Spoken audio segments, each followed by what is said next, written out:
Mirchi presents Friday Classics. Friday Classics.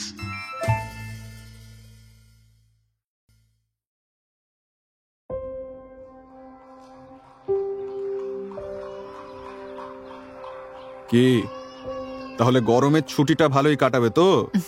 আগেই বলেছিলাম জন খুব ভালো ব্যবস্থা করবে। হ্যাঁ, ছবিতে যা দেখলাম বাড়িটা বেশ সুন্দর। আর কি খোলামেলা, শুনেছি একেবারে ইংলিশ কান্ট্রি সাইডের মতো। না না, তাই ভেবে আবার ছাতা মাথায় হাঁটতে বেরিও না যেন। শোনো, আমেরিকান জল হাওয়া কিন্তু ইংল্যান্ডের মতো নয়।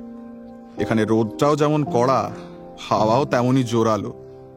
ওখানে তুমি যাচ্ছ বিশ্রাম নিতে, ভালো করে শরীরটা সারিয়ে ফিরবে বলে, খেলাধুলো করার জন্য তো নয়। খেলাধুলো কি যে বলো দাদা, তোমার ভগ্নিপতি তো পারলে আমাকে তুলোয় মুড়ে বাক্সে রেখে দেয়। সে আমাকে বাড়ির বাইরে এক পাও হাঁটতে দেবে ভেবেছ? দেখো, জন একজন অত্যন্ত বিচক্ষণ ডাক্তার বলেই এমনটা করে। তোমার যা ক্লান্তির ধাত, তাতে কি বেশি ধকল সহ্য হয়? তবে জনের কথা যদি মন দিয়ে শুনে চলো, তাহলে দেখবে ধীরে ধীরে তুমি ঠিকই সেরে উঠবে। বলছো? বেশ, তাই না হয় শুনবো।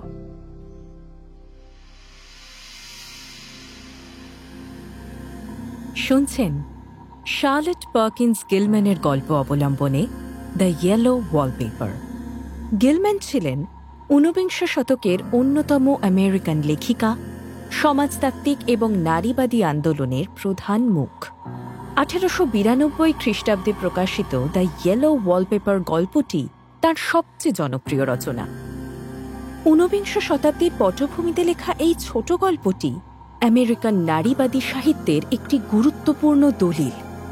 পুরুষতান্ত্রিক সমাজ নানান অছিলায় মহিলাদের শ্রম এবং উৎপাদন থেকে বিচ্ছিন্ন রাখতে চায়, তাদের কণ্ঠরুদ্ধ করে ঠেলে দেয় অবসাদের পথে, ভেঙে দেয় মনের জোর। নারীদের মানসিক স্বাস্থ্যের প্রতি অবহেলার এই ছবি সেইভাবে পাল্টায়নি আজও। তাই এই কাহিনী এক চিরন্তন ক্লাসিক। তাহলে শুনতে থাকুন দ্য ইয়েলো ওয়ালপেপার।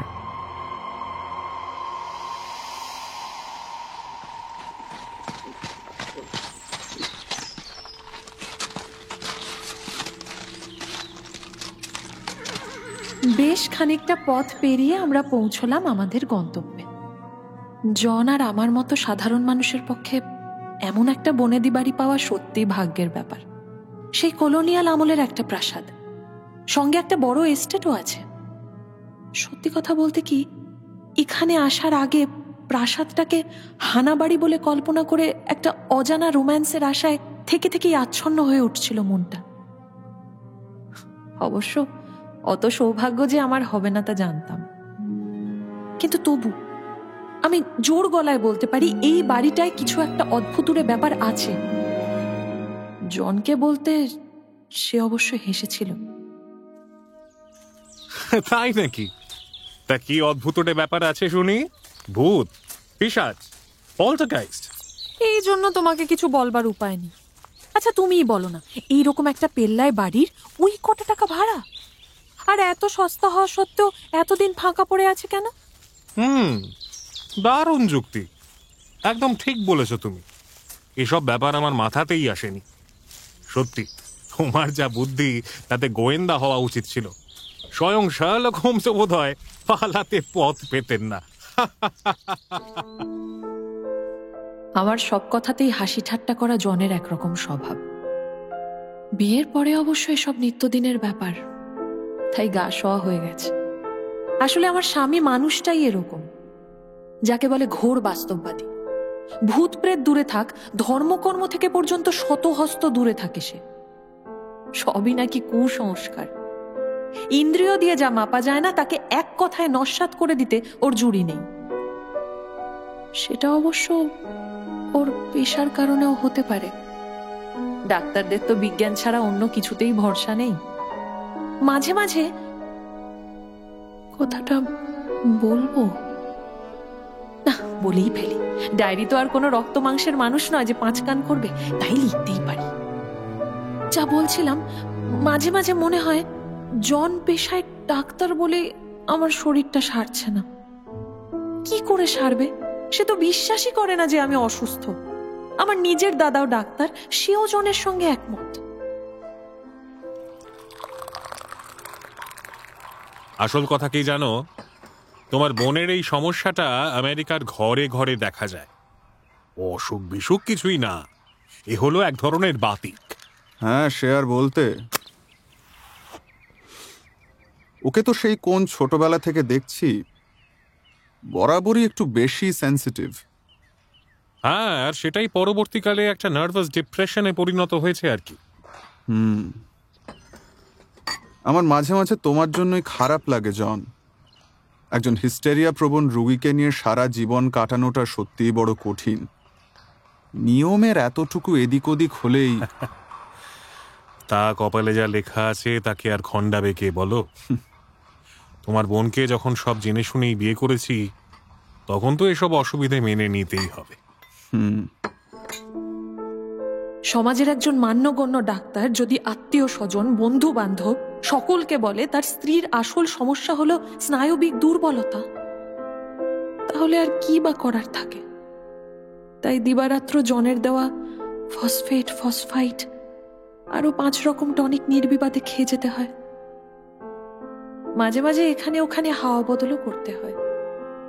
শুধু কোনো রকম কাজ করা একেবারে বারণ। আমার অবশ্য মনে হয় সত্যিকারের কাজ করলে, মাঝে মাঝে নতুনত্বের উত্তেজনা অনুভব করলে আমার শরীরের উন্নতিই হবে। কিন্তু এসব ওদের সামনে বলা চলবে না কিছুতেই। ওদের খানিকটা জব্দ করতেই লেখালেখি শুরু করেছিলাম, অবশ্যই লুকিয়ে চুরিয়ে। জানতে পারলেই প্রতিবাদের ঝড় বয়ে যেত একেবারে। মাঝে মাঝে আমার কি মনে হয় জানো তো জন, এত বাধা নিষেধের বদলে যদি আমার জীবনে একটু মানুষের সঙ্গ, বন্ধু বান্ধব, আমোদ আহ্লাদ থাকতো, তাহলে আমার অসুখটা সেরে যেত। আচ্ছা, তোমাকে না কতবার বলেছি সারাক্ষণ নিজের অসুখের কথা ভাববে না। যত ভাববে তত তোমার অসুখও বেড়ে যাবে। আমার কোনো কথাই যদি না শোনো, তাহলে কিভাবে তোমার চিকিৎসাটা করব আমি বলো তো? ওসব প্রসঙ্গ বরং থাক, বাড়িটার কথাই বলি। এমন চমৎকার জায়গায় অনেক দিন থাকিনি। বড় রাস্তা থেকে অনেকটা ভেতরের দিকে, আর কাছের গ্রামটার থেকেও প্রায় মাইল 3 দূরে একেবারে নির্জন নিরিবিলি একটা বাড়ি। আর বাগানটা তো অপূর্ব। বড় বড় গাছের ছায়ায় ঢাকা পায়ে চলা পথ, আঙুরলতা কুঞ্জের মাঝে বসার ছোট ছোট বেঞ্চ, কতগুলো গ্রিন হাউসও ছিল। এখন সবই ভেঙে গেছে অবশ্য। এই বাড়িটা খালি পড়ে আছে কেন জানতে চাইছিলে না সেদিন? তা চাইছিলাম, তুমি জানো বুঝি? একটু এত জানি বই কি। বাড়িটা নিয়ে শরিকদের মধ্যে বহুদিন ধরে মামলা চলছে, তাই অনেক বছর হয়ে গেল এখানে কেউ থাকতে আসে না। I see. কি হলো, তোমার ভুতুড়ে গপ্পের 12টা বাজিয়ে দিলাম বলে মেজাজটা বিগড়ে গেল বুঝি? সে তুমি যাই বলো জন, এই বাড়িটার মধ্যে কিছু একটা গোলমাল যে আছে তা আমি পরিষ্কার টের পাচ্ছি। বিশেষ করে এই জ্যোৎস্না রাতে তো আরো বেশি গা ছমছম করে। আরে কি কাণ্ড দেখেছো? জানলাটা একেবারে হাট করে খোলা। গা ছমছমের আর দোষ কি? হু হু করে হাওয়া দিচ্ছে আর তুমি একেবারে বুক পেতে সেই ঠান্ডাটা গায়ে নিচ্ছ। কি আক্কেল! দেখি জানলাটা বন্ধ করে দি। মাঝে মাঝে জনের ওপর এমন মাথা খারাপ করা রাগ হয় কেন কে জানে। কই আগে তো সব কথা এত গায়ে মাখতাম না। এসবই হয়তো স্নায়বিক দুর্বলতার লক্ষণ, জানি না। জন বারবার বলে নিজেকে সংযত করতে পারাটাই হচ্ছে অসুখের একমাত্র প্রতিকার। তাই খুব চেষ্টা করি সংযত থাকার, কিন্তু সারাক্ষণ সেই চেষ্টা করতে করতেও যে বড় ক্লান্ত হয়ে পড়ি।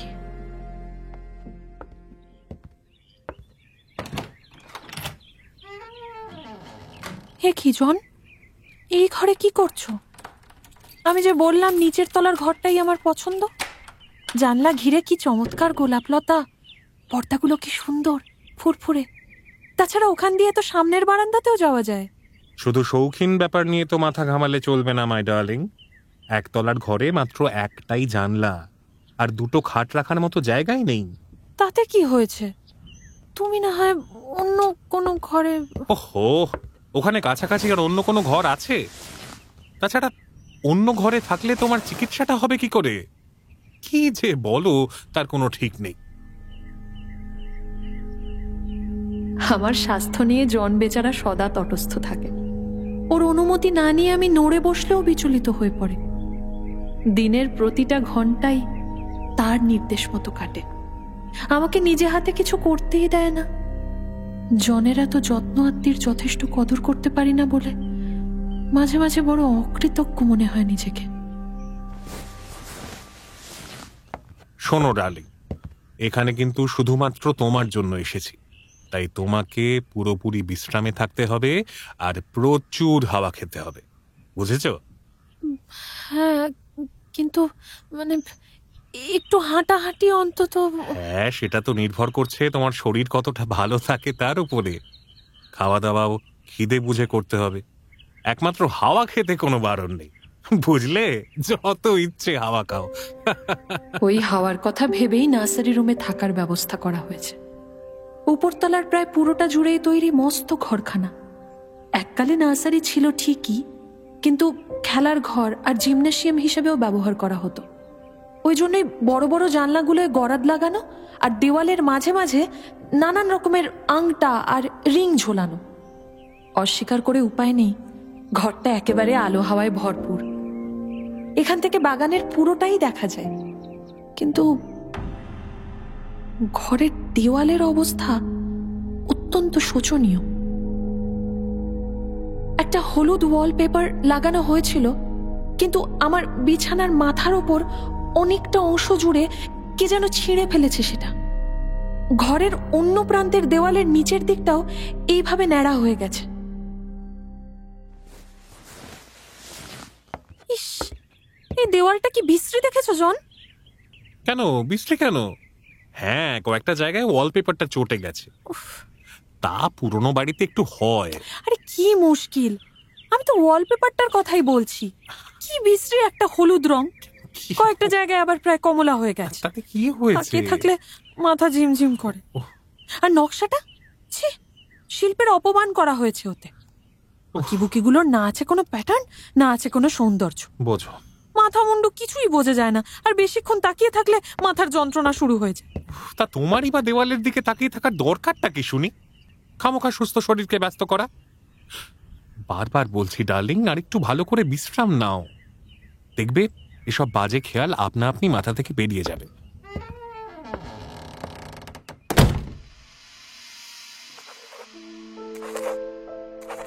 এই ঘরের ছেলে মেয়েগুলো ওই ওয়ালপেপারটা কেন ছিঁড়েছিল সেটা হাড়ে হাড়ে টের পাচ্ছি। আমারও ওটা সহ্য হচ্ছে না, কিন্তু যথারীতি জন আমার কথা পাত্তাই দেয়নি। তাই বাধ্য হয়েই এখানে ডায়েরিতে লিখে রাখছি, যাতে মন কিছুটা হালকা হয়। এরে, পায়ের শব্দ। জন এলো বুঝি? ডায়েরিটা বন্ধ করতে হচ্ছে, আমার লেখালেখি করাটা ও মোটেই পছন্দ করে না।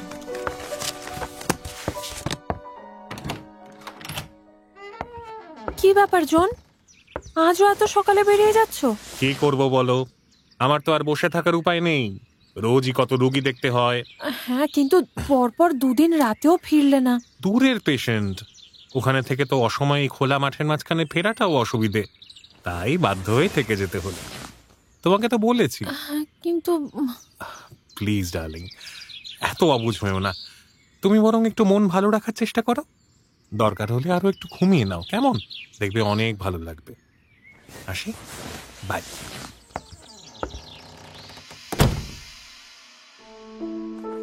গত 2 সপ্তাহ কিচ্ছু লিখতে পারিনি, সময়ের অভাবে নয়, ক্লান্তির জন্য। এই হলুদ ওয়ালপেপারে মোড়া হতচ্ছাড়া নার্সারিতে আমি নিজেই যেন কেমন একটা অতৃপ্ত আত্মার মতো আটকে গেছি। জানি জন খুব ব্যস্ত ডাক্তার, অনেক গুরুতর কেস আসে। ভাগ্যিস আমার কেসটা তত গুরুতর নয়। আমার যতই কষ্ট হোক না কেন, সেই কষ্টের প্রকৃত কারণ তো কিছু নেই, তাই জন নিশ্চিন্ত হয়ে বেরিয়ে যেতে পারে। আমারও অপরাধ বোধ আর শেষ হয় না। আমি জনের সহধর্মিনী হতে চেয়েছিলাম, সহকারী হতে চেয়েছিলাম। তার বদলে কিনা এত বড় বোঝা হয়ে উঠছি। ঘরের সামান্য কাজকর্ম, অতিথি আপ্যায়ন করতেও আমার প্রাণটা যেন বেরিয়ে যায়। ভাগ্যিস আমার সদ্যজাত বাচ্চাটাকে দেখাশোনা করার জন্য মেরির মতন একজন ভালো নার্স আছে। আমি তো বাচ্চাটার কাছে যেতেই পারি না। মনে হয় আমার গাফিলতির কারণে যদি ওর কোনো ক্ষতি হয়ে যায়। জন বোধ হয় জীবনে কোনোদিন ভয় পায়নি, কারণে হোক কি অকারণে। সেই জন্যই বোধ হয় আমার ওয়ালপেপারের প্রতি ভয়ের কথা শুনে ও এত হাসে। আচ্ছা জন, তুমি যে বলেছিলে ঘরের ওয়ালপেপারটা বদলে দেওয়ার ব্যবস্থা করবে, তার কি হলো? দেখো, আমার মনে হয় এই ওয়ালপেপারের ভূতটাকে তুমি বড্ড বেশি আশকারা দিয়ে ফেলেছ। এতে কিন্তু তোমারই মনের ওপরে খারাপ প্রভাব পড়বে। কাল্পনিক ভয়কে অযথা প্রশ্রয় দেওয়াটা নার্ভাস পেশেন্টদের পক্ষে মারাত্মক হতে পারে। কিন্তু তুমি যে কথা দিয়েছিলে, তাহলে এখন? ডার্লিং, এটা তো স্বীকার করবে যে এই ঘরে থেকে তোমার শরীর আগের চেয়ে অনেক ভালো আছে। তাছাড়া বাড়িটা মোটে 3 মাসের জন্য ভাড়া নিয়েছি। এইটুকু সময়ের জন্য পুরো ঘরের ওয়ালপেপার বদলানোটা কি খুব একটা যুক্তিসঙ্গত? খরচের কথাটাও তো ভাবতে হবে। তাহলে চলো না একতলায় ফিরে যাই, ওখানে তো অনেক ভালো ভালো ঘর আছে। সত্যি বাবা, তুমি না একেবারে ছেলে মানুষ। বেশ, তুমি যদি চাও আমি বাড়ির সেলেরে গিয়ে থাকতেও রাজি আছি। ওটাকেই বরং চুনকাম করে রাখি। হ্যাঁ হ্যাঁ, কি? জনের যুক্তিতে কোনো ফাঁক নেই। সত্যিই তো, আমার জন্য আর কত ঝক্কি পোহাবে বেচারা।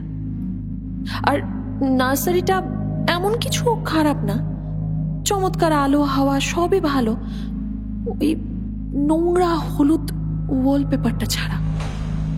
তবে জানলার বাইরে দিয়ে বাগানটা দেখতে বেশ ভালো লাগে।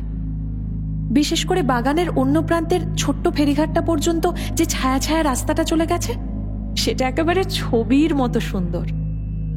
কিন্তু মাঝে মাঝে মনে হয় বাগানের ওই পথ ধরে কারা যেন আনাগোনা করছে।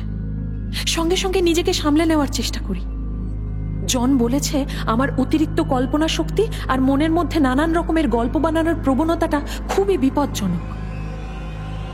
যুক্তি দিয়ে নিজেকে সংযত রাখা দরকার।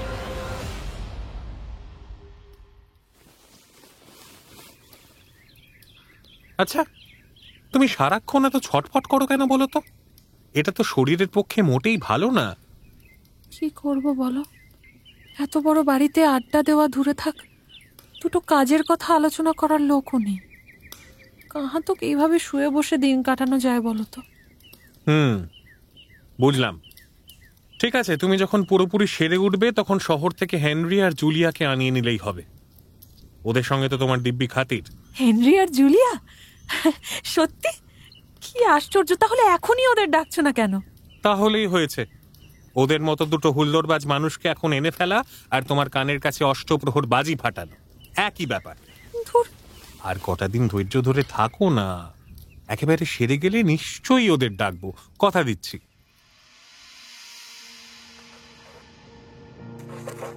কেন যে আরো তাড়াতাড়ি সেরে উঠছি না কে জানে। মাঝে মাঝে মনে হয় যদি আরেকটু বেশি করে লিখতে পারতাম, তাহলে মনের ভেতর থেকে এই জমা কথাগুলো সরে গিয়ে অর্ধেক অসুখ সেরে যেত। কিন্তু লিখতেও বড় ক্লান্তি লাগে আজকাল। দেওয়াল থেকে হলুদ ওয়ালপেপারটা যেন আমাকে ব্যঙ্গ করে খালি। আমার বিছানার ঠিক মাথার ওপরে এক জায়গায় নকশাটাকে ঘাড় ভাঙা, চোখ ঠিকরে আসা একটা মুখের মতো দেখায়। এমন রাগ হয় ওটাকে দেখে যে জেনি আসছে। জেনি হলো জনের বোন। আমার অসুখের পর থেকে সংসারের সব দায়িত্ব সেই নিপুণ হাতে সামলাচ্ছে। ও আমার লেখালেখি বিন্দুমাত্র পছন্দ করে না। ওর তো বদ্ধমূল ধারণা এত লিখেই আমার অসুখটা বেঁধেছে। এ কি, দেওয়ালের দিকে ওইভাবে তাকিয়ে আছো কেন? কি হয়েছে? ওই ওয়ালপেপারটার বেয়াদবি দেখে স্তম্ভিত হয়ে যাচ্ছে জেনি। ওয়ালপেপারের বেয়াদবি? সে আবার কি? দেখতে পাচ্ছ না সারা ঘরময় ওই কিলবিলে নকশাটা কেমন ঘুরে বেড়াচ্ছে, আর হাজার হাজার চোখ কিলে খাচ্ছে আমাকে। জড় পদার্থের মধ্যেও এত অভিব্যক্তি সহজে দেখা যায় না। দাঁড়াও দাঁড়াও, জড় পদার্থের মধ্যেও মানে? এর আগে কোনো জড় পদার্থের মধ্যে অভিব্যক্তি দেখেছো তুমি? বলো কি জেনি?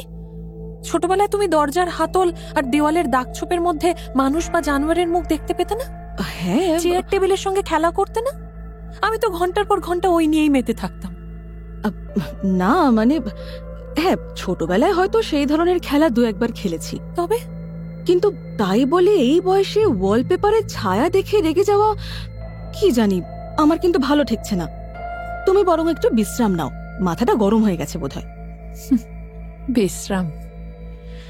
হ্যাঁ, বিশ্রাম করতেই তো এসেছি।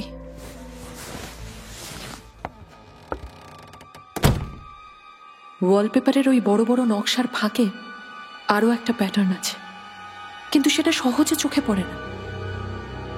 একটা বিশেষ কোণ থেকে সূর্যের আলো পড়লে সেটা ফুটে ওঠে, আবার মিলিয়েও যায়। আর সমস্ত নকশার আড়ালে আবডালে একটা ছায়া মূর্তি যেন কি বলি আমার চোখ বাঁচিয়ে দেওয়াল জুড়ে নিচে বেড়ায়। দিনে দিনে আরো আরো অসহ্য বোধ হতে থাকে আমার।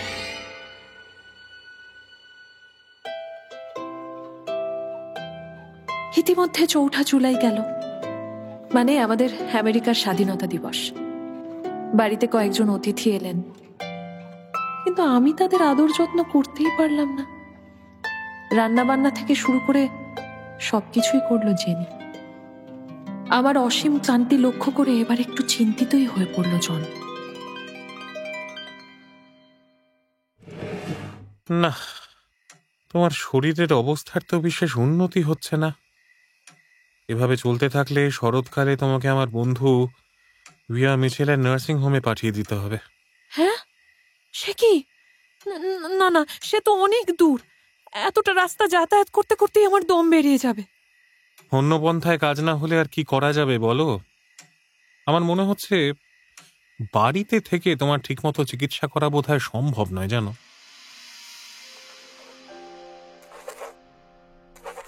আমার এক বান্ধবী ভিয়া মিচেলের কাছে চিকিৎসা করাতে গিয়েছিল। সে বলেছে ওই ভদ্রলোক নাকি একেবারে জনের মতো, তাই যদি হয় তাহলে ওর কাছে গিয়ে তো কোনো লাভ নেই। আজকাল প্রায় সারাদিনই বসে বসে কাঁদি, কিন্তু কান্নার কোনো কারণ খুঁজে পাই না। জন এ কথা জানে না বলাই বাহুল্য, শুধু একা ঘরেই যত কান্না বেরিয়ে আসে। তোমার দাদার কি খবর জেনে? আজকে ফিরবেন? না, জানোই তো কাজের কিরকম চাপ পড়েছে। দাদা শহরেই আটকে পড়েছেন, কাজ মিটে যাওয়া মাত্রই চলে আসবেন। I see. তুমি কি একা থাকতে চাও? আমি বরং তাহলে হাতের কাজ সেরে আসি। Thank you my dear. হ্যাঁ, একটু একা থাকতে ইচ্ছে করছে। তুমি এসো। ঠিক আছে, আমি একতলাতেই আছি, কোনো দরকার হলে আমাকে ডেকো কিন্তু। আচ্ছা, আসি। মাঝে মাঝে বাগানে হাঁটার চেষ্টা করি, গোলাপ ঘেরা বারান্দাতেও বসে থাকি খানিকক্ষণ, কিন্তু দিনের বেশিরভাগ সময়টাই আমার ঘরের খাটে শুয়েই কেটে যায়। আশ্চর্য, আজকাল আর ওয়ালপেপারটাকে অতটা অসহ্য লাগে না, বরং ওটার মধ্যে লুকোনো রহস্যটার প্রতি কৌতূহল জাগে।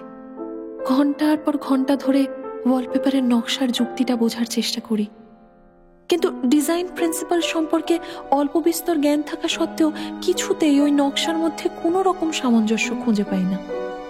নকশার ওই গোল গোল আকারগুলো কেমন যেন তেরছা ভাবে ঢেউয়ের মতো ঘরের এ প্রান্ত থেকে অন্য প্রান্তে চলে গেছে। সেগুলোকে অনুসরণ করতে গিয়ে আমার চোখ মাথা সব ক্লান্ত হয়ে পড়ে। কেন যে এসব লিখছি কে জানে। জন শুনলে আমাকে পাগল ভাববে। এমনিতেই বেচারার আমাকে নিয়ে দুশ্চিন্তার শেষ নেই।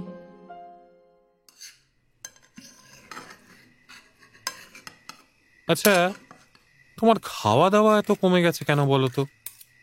কড লিভার অয়েল আর টনিকটা ঠিক মতো খাচ্ছ? না খেয়ে উপায় আছে? কিন্তু তাহলে তো খিদে হওয়ার কথা। এই কড়া ওয়াইনটা আমি তোমার জন্য নিয়ে এসেছি, ওতে স্নায়ু খানিক মজবুত হবে।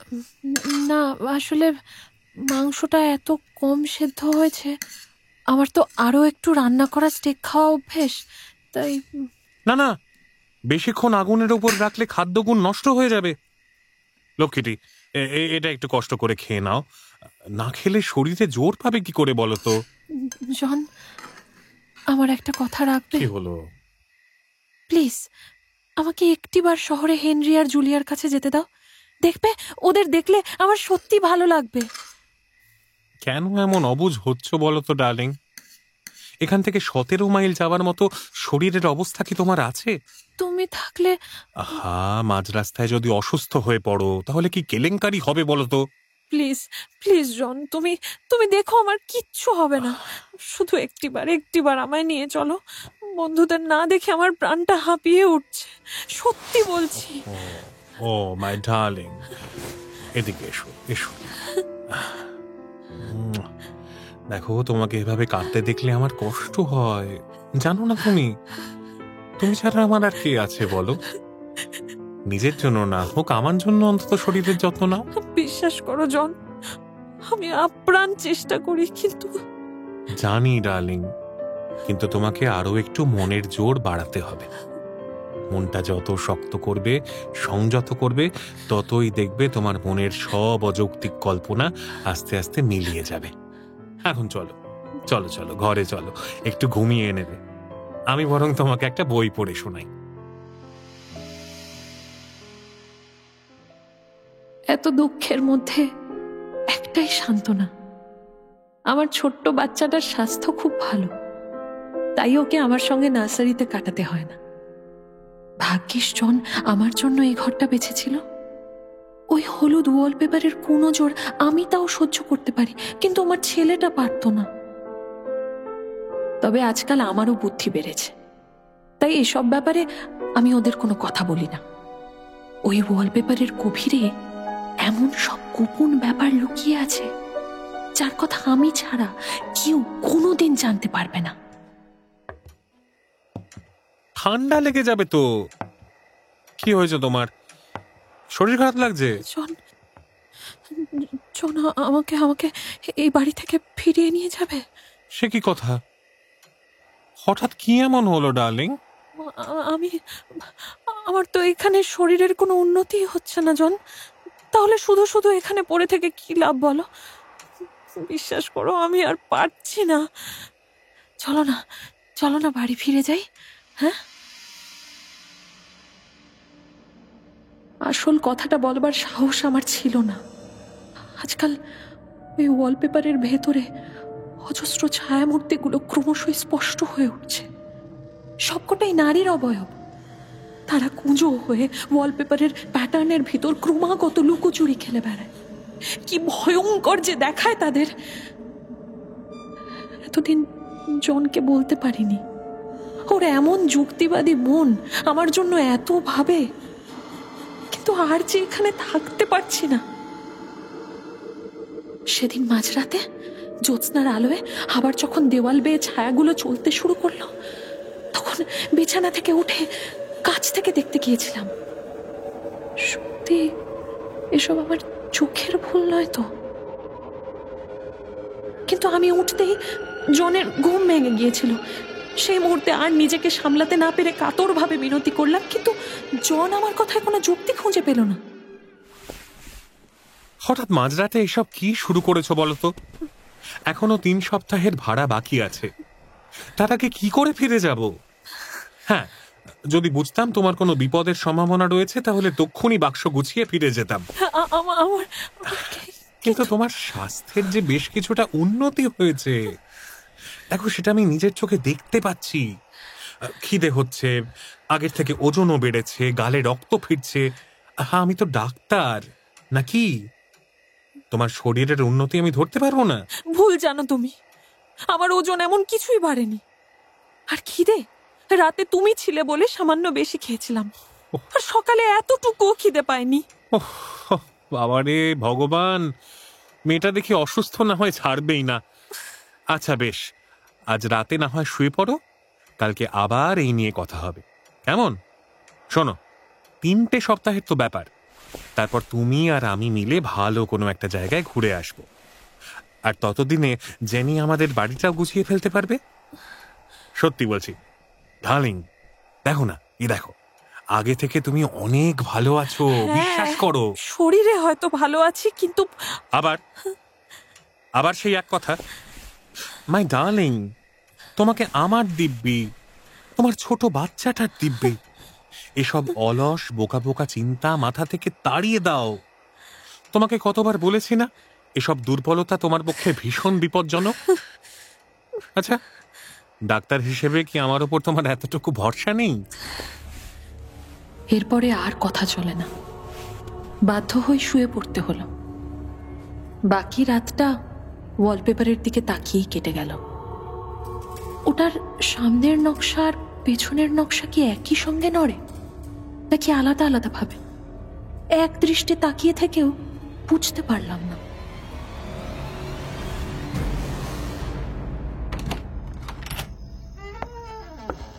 এ কি? কে?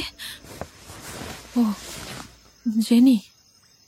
তুমি তুমি দেওয়ালের দিকে তাকিয়ে ওরকম রাগি রাগি মুখে বিড়বিড় করছো কেন? কি ভাবছো? ধুর, ওই ওয়ালপেপারটার রংটা কিরকম জঘন্য, প্যাটার্নটার বজ্জাতিটাও মাথায় একেবারে আগুন ধরিয়ে দিচ্ছে। প্যাটার্নটার বজ্জাতি? একটা ওয়ালপেপারের প্যাটার্ন বজ্জাতি করছে মানে কি?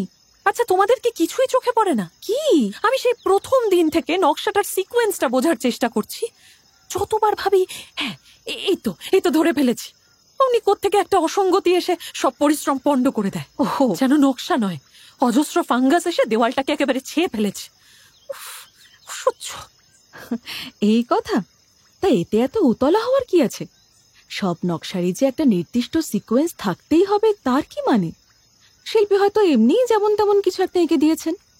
তবে যাক, করবার মতো যে একটা কাজ খুঁজে পেয়েছো, এতেই আমি খুশি। তুমি বরং সিকোয়েন্স খুঁজতে থাকো, আমি রান্নাঘরে যাই। তবে সাবধান, বেশি মাথা ঘামিয়ে ফেলো না যেন।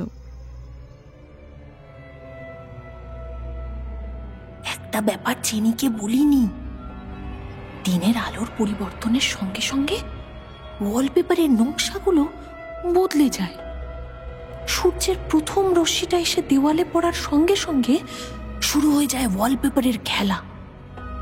এত দ্রুত বদলে যায় ছবিগুলো যে বাধ্য হয়ে সারাদিন আমাকে দেওয়ালের দিকে তাকিয়ে বসে থাকতে হয়। কিন্তু রাত্রিবেলায়, বিশেষ করে চাঁদের আলোয়, ওয়ালপেপারের নকশাটা বদলে গিয়ে লম্বা কালো কালো গরাদ হয়ে যায়, আর তার পিছনে বন্দি হয়ে পড়ে থাকে ওই আবছায়া নারী মূর্তি। সকালে ওই মূর্তিটা বেশি নড়াচড়া করে না, বাইরের ওই গরাদ মার্কা নকশাটাই হয়তো ওকে চুপ করিয়ে রাখে। মনটা কেমন যেন ধা দিয়ে যায়। আজকাল প্রায় সারাদিনই শুয়ে থাকতে ইচ্ছে করে।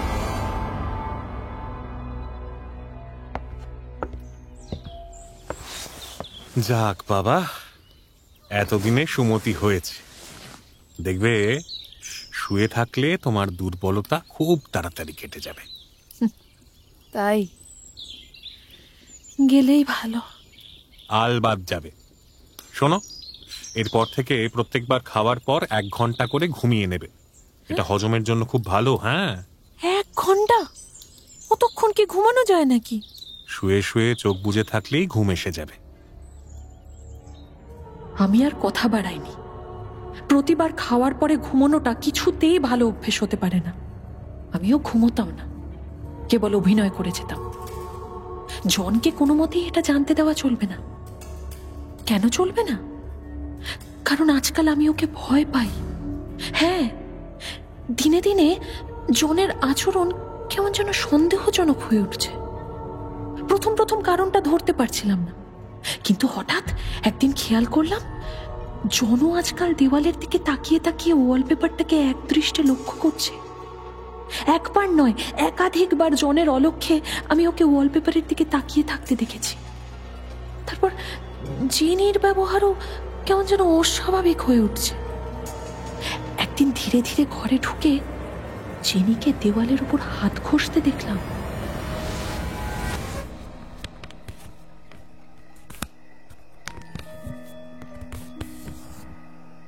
জেনি, কি করছো এখানে? কে? ও তুমি? ও, তুমি কি পাগল? আরেকটু হলে আমার দম বন্ধ হয়ে যাচ্ছিল। এভাবে কাউকে চমকে দিতে আছে? এখানে কি করছো বললে না তো? আমি আসলে এই ওয়ালপেপারটা থেকে রং উঠে যাচ্ছে।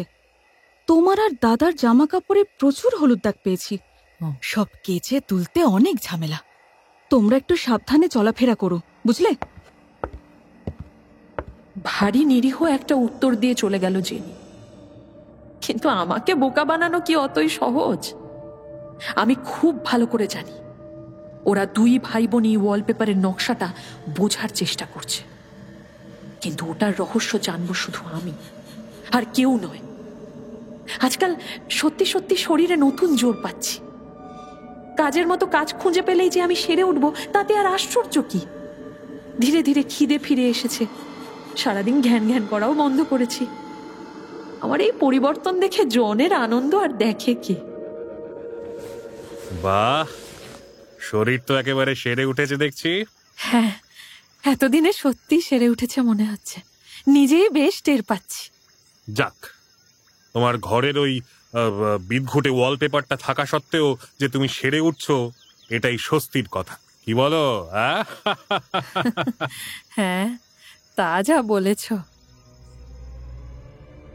জনকে বললাম না, ওয়ালপেপার সত্ত্বেও নয়, ওয়ালপেপারের জন্যই এতটা উন্নতি হয়েছে আমার।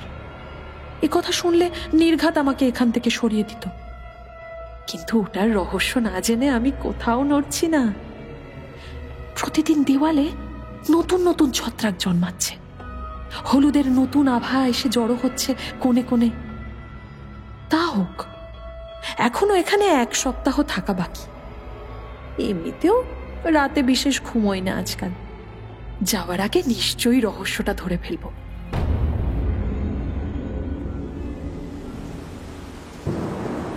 এহে, আকাশের যে অবস্থা, জামা কাপড় ঠিকঠাক শুকোলে হয়। আরে, ওটা কি করছো? শুঁকছি। শুকছো? কি শুকছো? এই ঘরে কি যেন একটা গন্ধ রয়েছে, তুমি পাচ্ছ না? কই, তেমন তো কিছু পাচ্ছি না। তবে পুরনো বাড়ি তো, নোনা ধরা ছিল হয়তো। এই বৃষ্টি কুয়াশায় সেই গন্ধ ছড়াচ্ছে। তুমি বরং নিচের ঘরে গিয়ে বসো কিছুক্ষণ। যাচ্ছি। প্রথম প্রথম সূর্যের আলো হাওয়ার মধ্যে গন্ধটা এতই ক্ষীণ হয়েছিল যে টের পাইনি।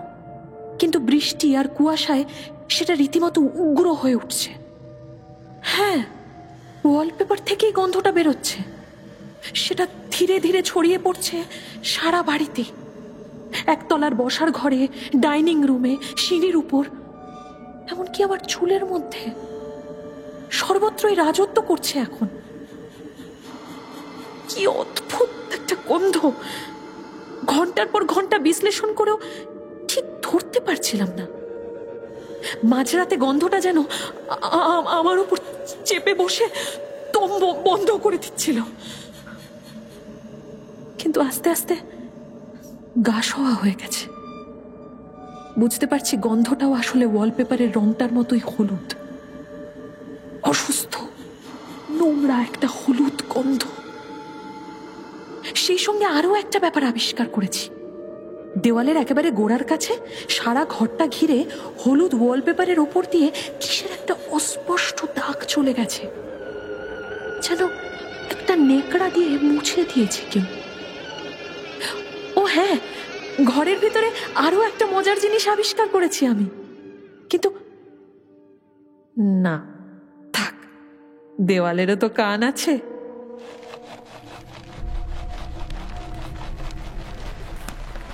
আরে, হয়তো সামনের প্যাটার্নটা নড়ছে।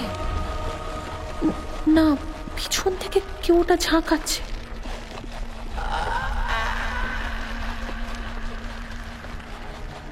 হ্যাঁ, ঠিক ঠিক ঠিক সামনের ওই গড়াদের মতো নকশাগুলো ঝাঁকাচ্ছে, পিছনে বন্দি ওই মহিলা। ও ওয়ালপেপারের উজ্জ্বল হলুদ জায়গাগুলোতে গেলে লুকিয়ে বসে থাকছে, আর নোংরা কালো ছোপ পড়া জায়গাগুলোতে এলেই গড়াতগুলো ধরে ঝাঁকাচ্ছে। এতদিনে রহস্যটা পরিষ্কার হলো তাহলে। তোমরা কারা? হ্যাঁ, নাকি তুমি একজনই? কি চাও? ওই নারী মূর্তির ভাষা আমি বুঝেছি। সে ওই গড়াদের মতো নকশাটার ফাঁক দিয়ে গলে বেরিয়ে আসতে চায় বারবার, কিন্তু সফল হয় না কিছুতে। হবে কি করে? সামনের ওই নকশাটা যে জ্যান্ত, যতবার মেয়েটা বেরোতে চায় ততবারই বাইরের নকশাটা ওকে পিছিয়ে ধরে হেট মুন্ড করে ঝুলিয়ে রাখে। কিন্তু তাও ওই ভয়ঙ্কর বাধা অতিক্রম করে মেয়েটা দিনের বেলা বেরিয়ে আসে। আমি ওকে দেখেছি বাগানের ওই ছায়া ছায়া পথ ধরে ছায়ার মতো হামাগুড়ি দিয়ে বেড়ায়। না, তোমাকে আমি দোষ দিইনি। দিনের বেলায় তো সবার সামনে হামাগুড়ি দিয়ে ঘোরা যায় না। দেখো না, আমিও যখন এই ঘরের মধ্যে হামাগুড়ি দিয়ে বেড়াই তখন ঘরের দরজা ভেতর থেকে বন্ধ করে দিতে হয়। আর রাতে তো হামাগুড়ি দিতেই পারি না, তখন জন থাকে তো সন্দেহ করতে পারে।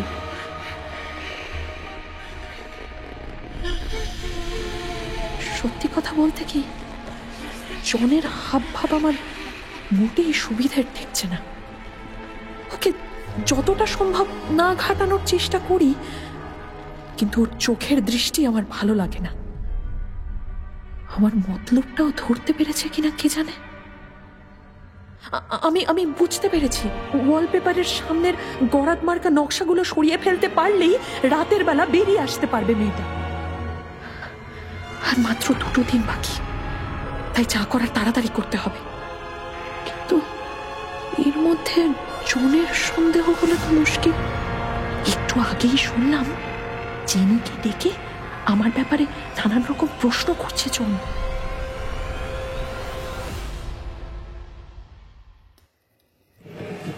না দাদা, ও তো কোনো রকম গোলমাল করছে না।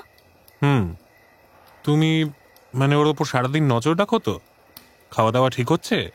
হ্যাঁ, যথেষ্ট ভালো খেতে হচ্ছে তোমার বউয়ের, আর তোমার কথা মতো সারা দিনই ঘুমিয়ে থাকে। হ্যাঁ, কিন্তু রাতে কিন্তু ও ঘুমোয় না, এ আমি হলফ করে বলতে পারি। সারা রাত টু শব্দটি না করে মরার মতো পড়ে থাকা, না না না, মানুষ ওইভাবে ঘুমোতে পারে না। তাহলে আর কি, পরশুদিন বাড়ি ফিরে তখন দেখা যাবে। শোনো, আজ রাতটা আমাকে শহরে কাটাতে হবে, তুমি কিন্তু সজাগ থেকো, কোনো গোলমাল যেন না করে। চিন্তা করো না, আমি সব সময় ওকে চোখে চোখেই রাখি। জন ভারী ভালো মানুষ সেজে মিষ্টি মিষ্টি কথার মোড়কে আমাকেও ঘুরিয়ে ফিরিয়ে নানান রকম প্রশ্ন করছে। আমি যেন কিছুই বুঝি না। তবু 3 মাস ধরে ওই ওয়ালপেপারের তলায় শুয়েও জনের প্রতিক্রিয়া এত আলাদা হয় কি করে তা ভাবতে আমার অবাক লাগে।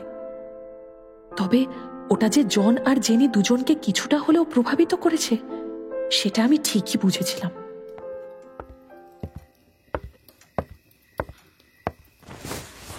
শোনো না, দাদা তো শহরে বেরিয়ে গেল, আমি আজকে তোমার সঙ্গে এই ঘরে শুই। না না, তার কোনো দরকার পড়বে না জেনি। ঠিক বলছো? হ্যাঁ, আমার তো একা শোয়ার অভ্যেস আছে। তুমি চিন্তা করো না, কিছু দরকার পড়লে আমি তোমাকে ডেকে নেব। আচ্ছা। জেনির চালাকি করার চেষ্টা দেখে আমি মনে মনে হাসলাম। নিশ্চয়ই ওয়ালপেপারটা নিয়ে তদন্ত করার তালে ছিল, কিন্তু আমি তা হতে দিইনি। সেই রাতে চাঁদ উঠতেই বিছানা থেকে উঠে পড়লাম। সামনের গড়াদ মার্কা নকশাগুলো আবার ঝাঁকাতে শুরু করেছে মেয়েটা। চিন্তা করো না বন্ধু, এক্ষুনি আমি তোমাকে বার করে আনছি।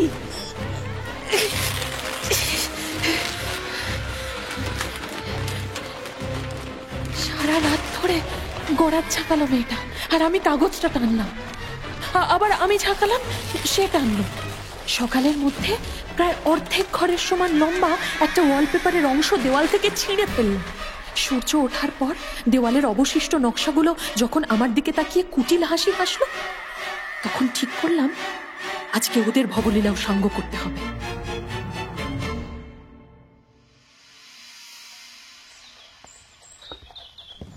সকাল হতে আমাদের বাড়ি ফেরার জন্য জিনিসপত্র গোছানোর তোড়জোড় শুরু হয়ে গেল। এই ঘরের সব আসবাবপত্র তুলে নিয়ে যেতে এসেছিল কাজের লোকেরা। জেনি তাদের সঙ্গে তদারকি করতে এসে দেওয়ালের অবস্থা দেখে স্তম্ভিত হয়ে গেল। এ কি, ওয়ালপেপারটা তুললো কে? আমি আমি আমি ছাড়া আর কে তুলবে জেনি?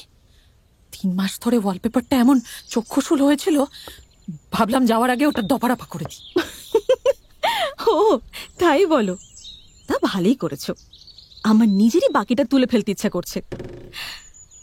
যাই হোক, তবে এসব করতে গিয়ে বেশি ধকল নিয়ে ফেলোনি তো? আরে না না, আজকাল অত সহজে ক্লান্ত হই না আমি। তুমি যাও, গোছগাছ দেখো গিয়ে। তুমিও চলো না, এখানে থেকে আর কি করবে?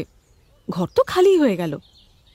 হ্যাঁ, কিন্তু বিছানাটা তো আছে, আর ঘরটা খালি হয়ে বেশ শান্ত আর নিরিবিলি দেখাচ্ছে, বুঝলে? আমি আমি বরং এখানে একটু ঘুমিয়ে নি। হ্যাঁ, আমাকে একেবারে খাবার সময় ডেকো, কেমন? ঠিক আছে, ভালোই হলো, ততক্ষণে দাদাও চলে আসবে। ওয়ালপেপারটা ছেঁড়ার জন্য জেনির ভারী লোভ হয়েছিল, সব বুঝি, কিন্তু যতক্ষণ আমি এ ঘরে আছি ততক্ষণ আর কেউ ওটাতে হাত দিলে আমি তাকে জ্যান্ত রাখবো না।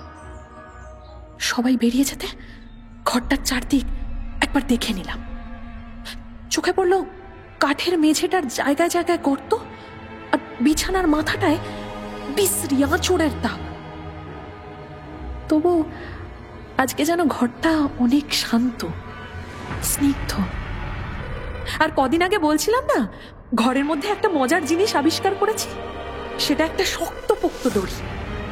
জেনি কিন্তু সর্বস্ব ঝেঁটিয়ে নিয়ে যাওয়ার সময়ও সেটা খুঁজে পায়নি। চটপট কাজ শুরু করতে হবে আমাকে। দরজাটা তাড়াতাড়ি করে বন্ধ করে দিই। এবারে চাবিটাকে জানলা দিয়ে, ব্যাস, জন না ফেরা পর্যন্ত কেউ এ ঘরে ঢুকতে পারবে না। ওকে এমন চমকে দেব, ওয়ালপেপারের ওই মেয়েটা যখন বেরিয়ে আসবে তখন পালিয়ে যাওয়ার আগেই ওকে দড়িটা দিয়ে বেঁধে ফেল। কিন্তু বিছানাটা তো মেঝের সাথে পেরেক দিয়ে আটকানো, তাহলে দেওয়ালের অত উঁচুতে নাগাল পাবো কি করে?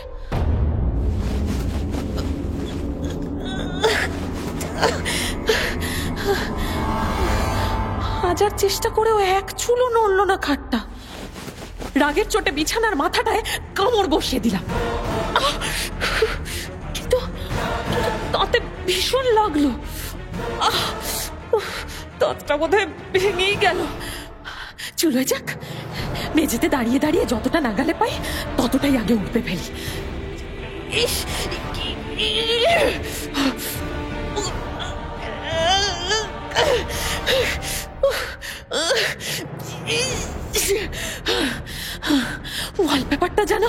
ওয়ালপেপারটা যেন দেওয়ালের সঙ্গে জাদু মন্ত্র দিয়ে সাঁটা, কিছুতেই উঠে আসে না। বাইরের নকশাগুলো আমার অবস্থা দেখে অট্টহাসি হাসতে লাগলো। রাগের চোটে একবার ভাবলাম ভয়ঙ্কর কিছু একটা না করলে গায়ের রক্ত ঠান্ডা হবে না কিছুতেই। জানলার গড়াতগুলো না থাকলে না সোজা ঝাঁপ দিতাম। না না না, সেটা ঠিক নয়। লোকে কি ভাববে? ওদিকে তাকাতেই পারছি না তো। রাশি রাশি মেয়ে বাগানময় হামাগুড়ি দিয়ে বেড়াচ্ছে। উফ, অসহ্য। কোত্থেকে এলো ওরা? হ্যাঁ, ওয়ালপেপার থেকে কি? ঠিক যেমন আমি ওই ওয়ালপেপার থেকে বেরিয়েছিলাম। যত ইচ্ছে হাসো। এই দেখো, এই যে এই দড়িটা দিয়ে কেমন শক্ত করে নিজেকে বেঁধেছি দেখো। হ্যাঁ, আমি অন্তত ওই বাগানের রাস্তায় নামতে পারবো না। না না না না, আমি আর ওই গড়াদের পেছনে ঢুকবো না, কিছুতেই না। এই ঘরটাই তো বেশি সুন্দর, এখানে হামাগুড়ি দেওয়ার কত জায়গা। না না না না, কিছুতেই বাইরে যাব না, জেনি জোর করলেও যাব না। বাইরে সবকিছু কেমন অসহ্য সবুজ, এই ঘরের মতো তো আর হলুদ নয়। আর এখানে হামাগুড়ি দিতে দিতে আমি পথও ভুলবো না। দেওয়ালের নিচে ওই সাদা দাগটা ধরে ঘরময় ঘুরে বেড়াবো।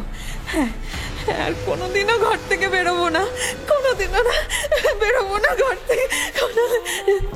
না না না না না না না না না না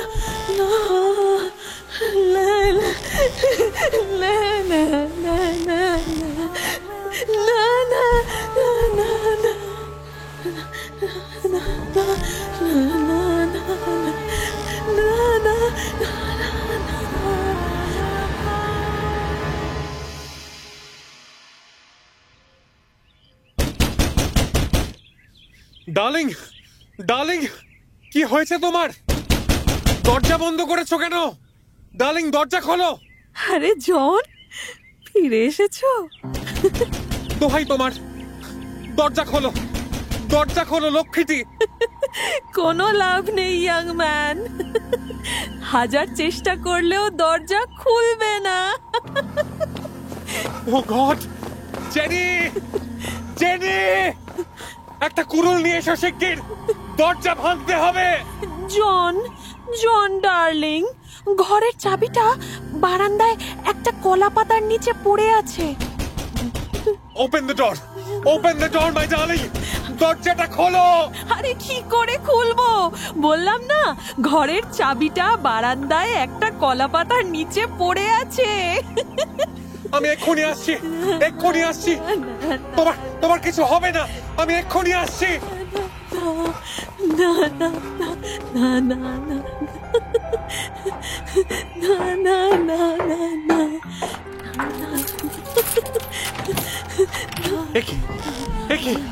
কি করছো তুমি? ওভাবে হামাগুড়ি দিচ্ছ কেন? ফর গড সেক, এসবের মানে কি? ডার্লিং, এসবের মানে কি? মানে মানে তোমার আর জেনির আপ্রাণ চেষ্টা সত্ত্বেও আমি বেরিয়ে এসেছি। মানে? দেওয়ালের দিকে তাকিয়ে দেখো, প্রায় প্রায় সমস্ত ওয়ালপেপারটা ছিঁড়ে ফেলেছি। এখন চাইলেও আর আমাকে ওখানে ফেরত পাঠাতে পারবে না।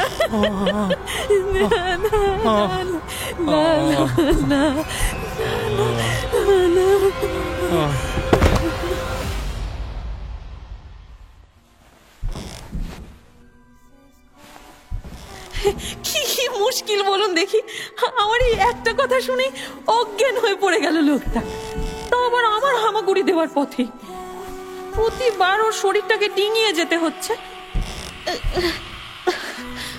তাতে তাতে অবশ্য আমার কোনো কষ্ট নেই।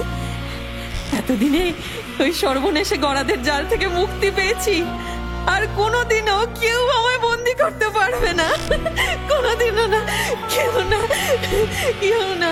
না না না না না না না না না না না না না না।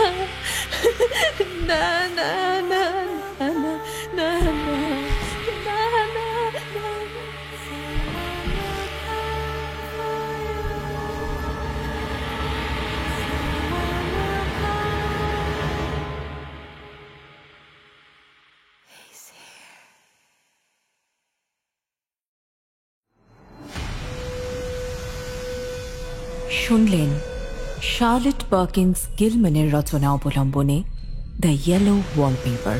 পুনর্গঠন শাম্ভবী ঘোষ, নির্দেশনা তমালী চৌধুরী। বিভিন্ন চরিত্রে অভিনয় করেছেন ন্যারেটর শাওলি চট্টোপাধ্যায়, জন সৌনক সান্যাল, জেনি শ্রমুনা রায়চৌধুরী, সঙ্গে অভিরূপ বন্দ্যোপাধ্যায় ও তমালী চৌধুরী। শব্দগ্রহণ সঞ্জিত গিরি, ধ্বনি পরিকল্পনা ও আবহ সৌম্য শুভ, সহনির্দেশক অভিরূপ বন্দ্যোপাধ্যায়, কার্যনির্বাহী প্রযোজক সুজাতা ঘোষ, প্রযোজনায় সাউন্ড আইডিয়াস। এবং মির্চি বাংলার পক্ষ থেকে সৃজনশীল পরিচালনা ইন্দ্রাণী চক্রবর্তী।